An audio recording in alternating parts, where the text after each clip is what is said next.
Today's lesson is profoundly important for modern Christians in a world violently polarized. This scripture touches upon the themes of freedom, edification, and the inclusion and tolerance of others in our daily lives. The Apostle Paul wrote this letter to Christians at Corinth, a city located in Greece, about the middle part of the first century. The Corinthians were living in a society deeply influenced by various religious practices and traditions. Paganism and idol worship were prevalent, with many temples dedicated to different gods and goddesses.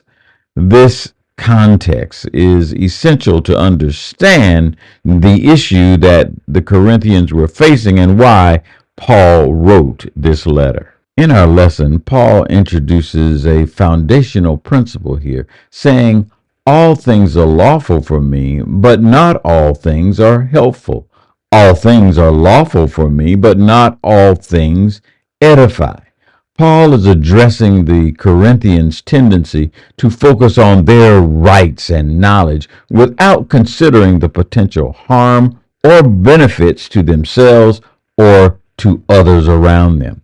He emphasizes that just because something is permissible doesn't mean that it is beneficial. Instead of seeking to exploit their freedoms, Christians should aim to build up and edify one another. Paul would say, just because we have the right to say certain things, to erect certain monuments, to post certain messages on social media, just because we're allowed to have only certain people in our congregations, or to ignore the comments of certain people, to just forget about their concerns, doesn't mean that those are rights that we should exercise, because they do not unify, they do not edify God and show his love. Now, if you recall the background, Corinth was an area filled with idol worship. Paul addresses the issue of eating food that had been sacrificed to idols.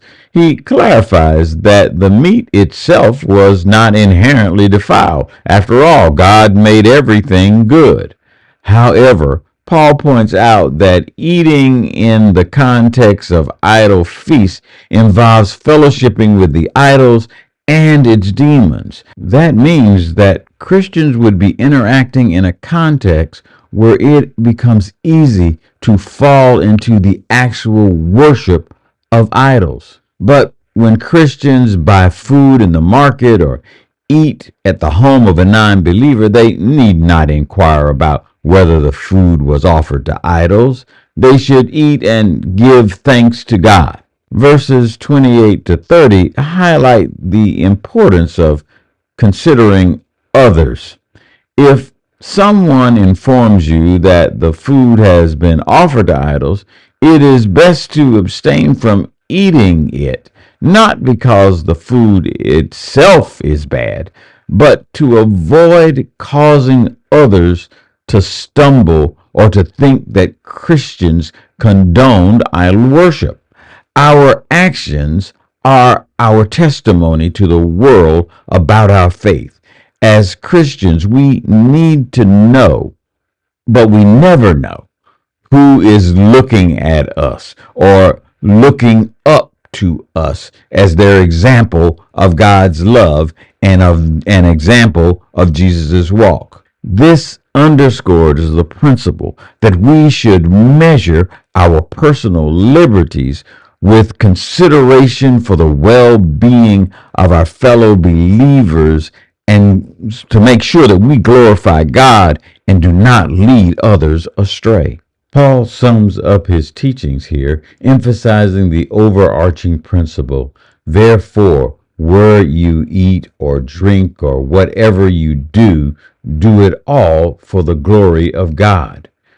Christians then and now should live their lives in a way that glorify God and cause no offense to others, whether they are Jew, Gentile, Greek, fellow believers. Paul's ultimate goal is not his own profit, even when he has that right.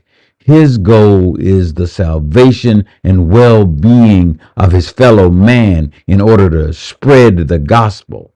This scripture provides valuable guidance to modern Christians as we face daily challenges. It teaches us to prioritize edifying God. Paul is telling us that even though we have the right, we still have to consider the impact of our actions on others. We should use our freedom not to exploit it, but to glorify God and promote the well-being of our fellow believers. Paul's words remain relevant even in this diverse and oftentimes morally complex world filled with polarized people who only seek their own selfish needs and greed. It reminds us that our conduct should always align with the pursuit of God's glory, even when we have the right to do something else. We have the responsibility as Christians to think about how our actions will impact the salvation of others. That's the lesson for this week. Have a great week. Bye.